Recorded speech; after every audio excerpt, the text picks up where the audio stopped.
Now let's get Illinois in focus with a Cook County judge denying a Chicago teachers union motion for summary judgment and granting a plaintiff's request to compel discovery over the union's lack of releasing financial audits to its members. With more on what this means for Chicago teachers union members, the school district, and taxpayers, let's now talk with Ángel Valencia, senior counsel at Liberty Justice Center, who represents the plaintiffs in the case. Ángel, thanks for taking time with the Center Square Daily. What is this case all about? It's good to be with you. So this case is essentially a lawsuit that was filed by a group of employees, all members of the union CTU, in which they basically claim that the union was not complying with their contractual obligation of producing yearly audits to its members. It had not done so for a number of years, and this group of employees had no option but to file suit to enforce this contractual obligation. What are in these documents that union members are hoping to see? Well, we'll have to wait and see what they get to see, but the audits, the full unabridged audits that the union must provide its members, give us a look behind the curtain, right, as to the union's expenditures, what they're spending, what they're investing their money in. And remember, this is money that these members pay into as a portion of their paycheck. Members of the union pay money to CTU for CTU to represent them in collective bargaining. So CTU is essentially the agent of these employees when it comes to negotiating things like better work conditions, pay raises, etc. So it's just a question of accountability and CTU living up to its contractual promises. How did we get to this point? From my understanding, it's been like 4 years worth of financial audits that just have not been released. Now a judge is saying, hey, we're not going to dismiss this case. We're going to compel you to discovery for the layperson, meaning you've got to show the goods. How did we get to this point? Right. So as I said, CTU just failed to live up to its contractual obligation, right? So it did not show these audits as it was supposed to do. So our clients, the plaintiffs in this case, had no option but to sue, right, to enforce, to try to enforce the contractual a duty here from CTU. So what I can say is that, you know, this was a huge win that we got yesterday on behalf of these employees, and now we're going to get a chance to conduct discovery and see what the union has. You know, how CTU has been spending the employees' money. You know, that was kind of my next question here is what's next? Is that all the members are looking for is these audits, and does discovery satisfy that? The members are looking for these audits that were not produced, but they're also seeking to secure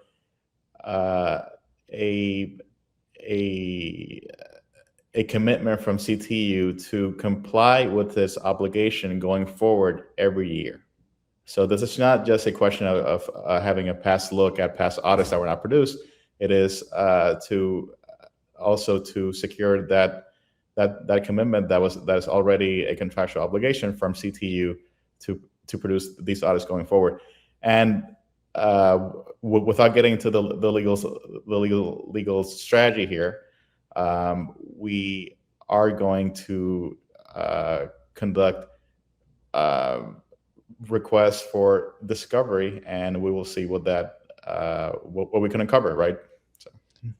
How important is this kind of transparency beyond just this case, right? How important is this kind of transparency for union members who are paying dues, for parents, for taxpayers, even of the school district? How important is this transparency? It's huge. It's huge because these teachers, these employees are paying the union to represent them as their agent when it comes to matters of collective bargaining and negotiating for better wages, better benefits, etc. Right? So this is their livelihood, really. This is their this is their job.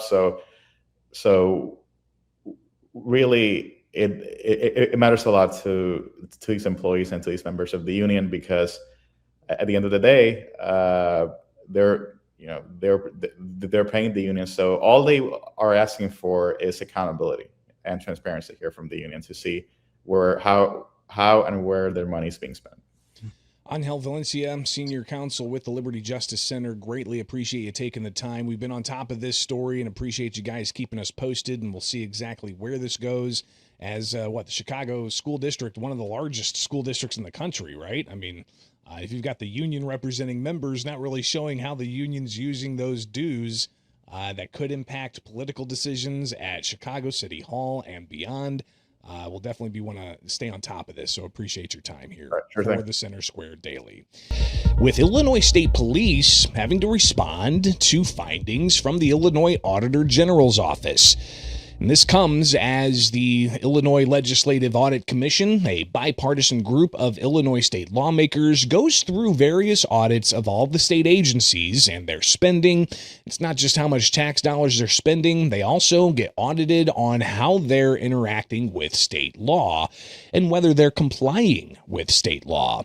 During Tuesday's Legislative Audit Commission hearing, an audit employee explained at least one finding that's got interest of a lot of people in Illinois with firearm owner identification cards. We found the department did not comply with the requirements of the Firearm Owners Identification Card Act, or FOID. During testing of FOID applications, we noted for all 14 renewal applications tested, the renewal fees were deposited into the wrong fund, the State Police Revocation Enforcement Fund, instead of the State Police Firearm Services Fund. During testing of expiring FOID cards, we noted 2 of 40 cardholders were not notified that their cards were expiring within the mandated 180-day range. Notifications were made 19 days late in these instances.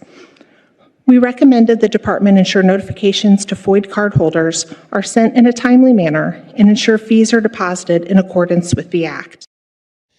Now, for those not familiar with Illinois' firearm owner's identification card, Illinois is one of about 4 states that have some kind of requirement for firearms owners to get an identification specifically as a firearm owner from some kind of government jurisdiction. In this case, it happens to be Illinois State Police.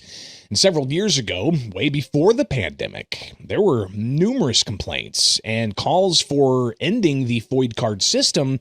As people were having their FOID cards renewed, they would have had to have waited. Some instances we had reported at thecentersquare.com up to 12 months for them to get their FOID card renewed after it expired. And you got to imagine during that 12 months, those firearms owners worried they're violating the law by owning firearms and not having an up-to-date firearm owner identification card.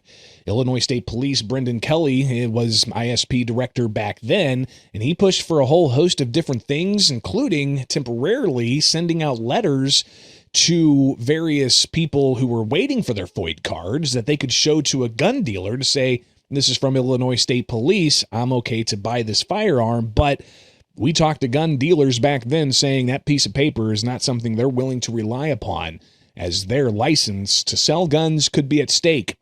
Flash forward now here 6+ years, and you've got Illinois State Police Director Brendan Kelly responding to this recent audit report about state police not complying with the FOID law, and he says they are in compliance.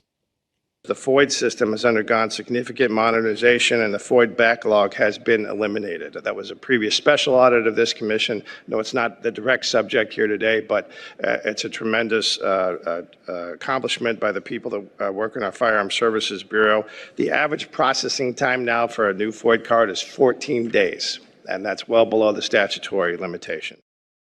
There are about 2.5 million FOID card holders in the state of Illinois, just for reference. Meanwhile, yesterday at the Illinois State House, there was also conversation about school choice and early childhood issues when it comes to the ability to have school choice. We've got the federal program that the Trump administration announced as part of the One Big Beautiful Bill Act that was signed into law July 4th of last year. It included a national school choice scholarship program for young students to be able to tap into a privately funded fund where they could use those dollars to then go to a school of their choice if their school is not up to par, isn't performing, is not giving their students the best quality of education.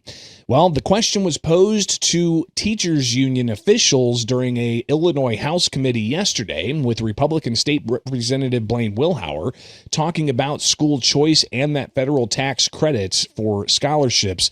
Here's a little bit of that interaction. We've got a lot of kids that are trapped in schools that are failing just because of their zip code, and I'm wondering if you guys support the federal tax credit that would help some of those kids, not even necessarily just get out of there, that would help them get more services. We do not support and would not support the federal voucher program coming into Illinois. Philosophically, we think public money should be for public schools, and we would urge the legislature to reject opting into that program. So you don't fully support doing anything that we can do to invest in students? How's that not an investment in students? We think investing in our public schools and fully funding our public schools before we do anything else is the right process.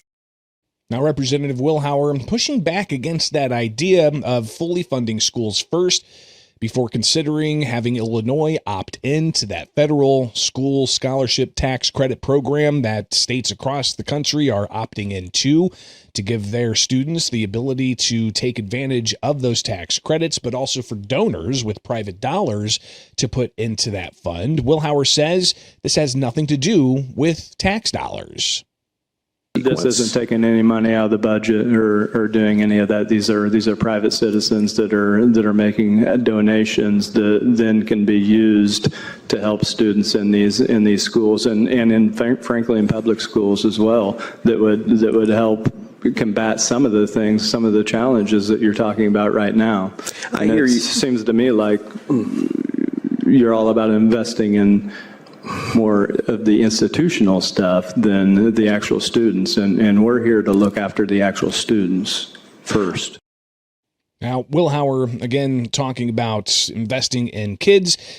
Interestingly enough, there was a program in Illinois, a very unique program at the time, called the Invest in Kids Act, and that had a school scholarship program where private dollars could be donated and they would get a tax deduction in their Illinois property taxes, or Illinois income taxes rather, to be able to offer up that funding for children across the state to tap into to go to a school of their choice. That program began in 2019 but sunset in 2024 at the behest of unions in Illinois, saying that they didn't like the idea of tax dollars being taken away from public schools. But again, it was private donations to a fund, not tax dollars. And union leadership yesterday saying that it was a good thing that program sunset. Wilhauer pushing back.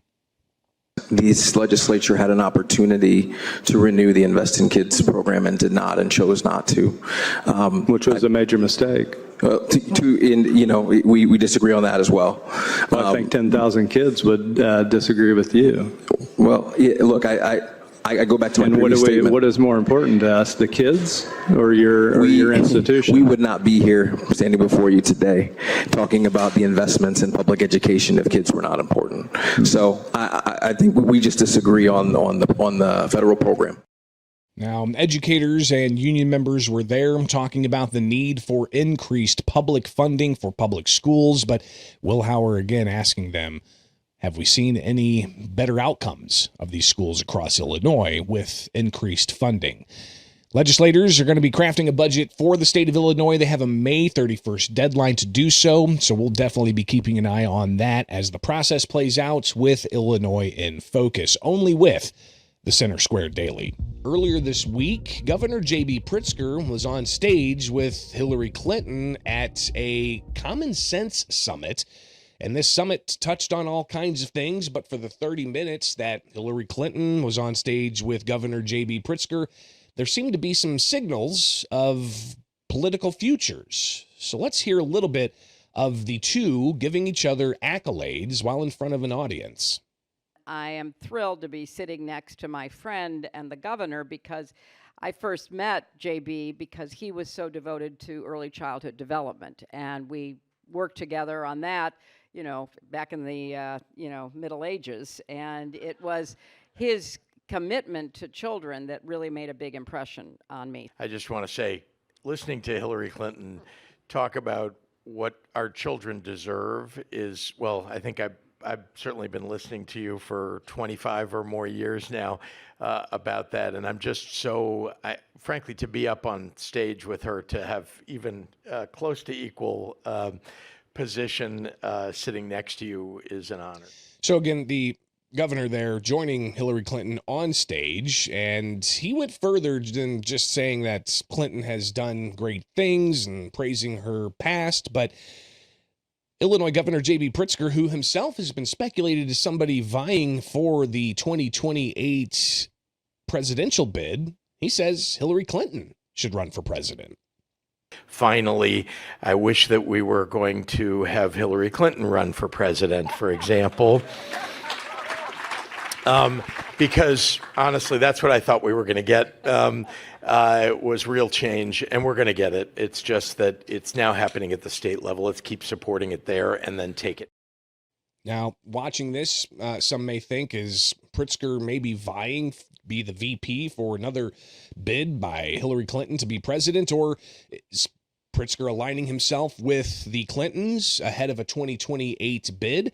The governor has a third term he's seeking for here in Illinois that he's got to get through an election in November.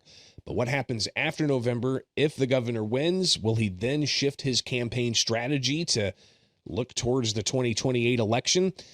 Now, the Clintons and the Pritzkers are very close in the past. Even just recently, you had President Bill Clinton during a subpoenaed testimony in front of the House investigating the Epstein files, talking about Pritzker being on a flight, not with Epstein, but with the Clinton Foundation overseas, and he praised J.B. Pritzker for his help in those things. So there is a close connection between J.B. Pritzker and the Clintons.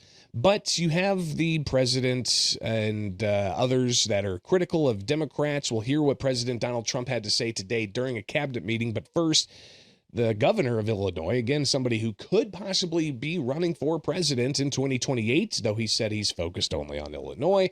He says that there needs to be an increase to the minimum wage. We all ought to be talking about raising the minimum wage and also valuing, especially in an AI, imposed world, valuing service work and work to care for people. Like just providing companionship for lonely seniors is like a job that doesn't exist today, but one thing that we ought to be talking about. And then value the work because it takes real skill to be a good child care worker and a good home care worker. Now, a lot of this Common Sense Summit in California, at least for Pritzker and Clinton's conversation, did focus on early childhood development, and they laid out a slew of different priorities and policies they say should be bipartisan.